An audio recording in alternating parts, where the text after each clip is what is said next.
Good afternoon friends. તો વિષ વૃદ્ધિને કારણ જે છે અગત્યતંત્ર લેક્ચર સિરીઝમાં આપણે આજે અભ્યાસ કરવાનો છે. તો જ્યારે પણ કોઈ બાઇટ થાય, ઇન્સેક્ટ બાઇટ હોય અથવા તો ઓરલી લેવામાં આવે કોઈ વિષ, ત્યારે એ વિષ જે છે વૃદ્ધિ થઈ શકે એનું કારણ શું હોઈ શકે?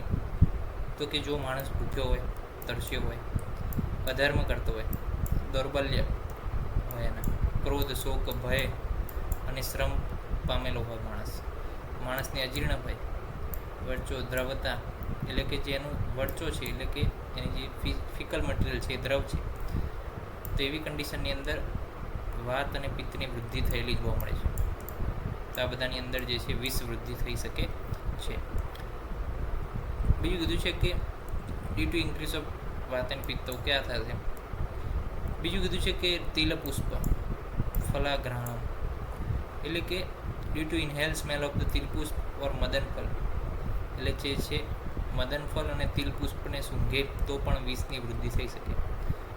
ભૂબાષ્પ ઘન ગર્જિત એટલે કે બાષ્પ અને ઘન ગર્જના થતી હોય, એટલે કે વાદળોની જ્યારે ગર્જના થતી હોય, પ્લસ બીજી એક કન્ડિશન છે કે due to vapours of earth, ભૂબાષ્પ અને ઘન ગર્જિત બંને અલગ અલગ શબ્દ છે. પછી હસ્તી મૂષિક વાદિત્રણી ડીટી sound of the element mouse or instrument in condition of વિષ સંકટ.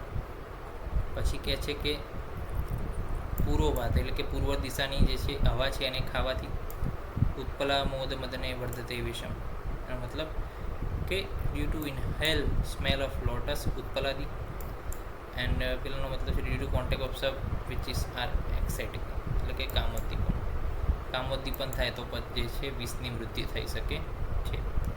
તો આ બધા કારણો હતા કે જેનાથી વિષ જે છે વધી શકે છે, એની ઇફેક્ટ જે છે વધી શકે છે.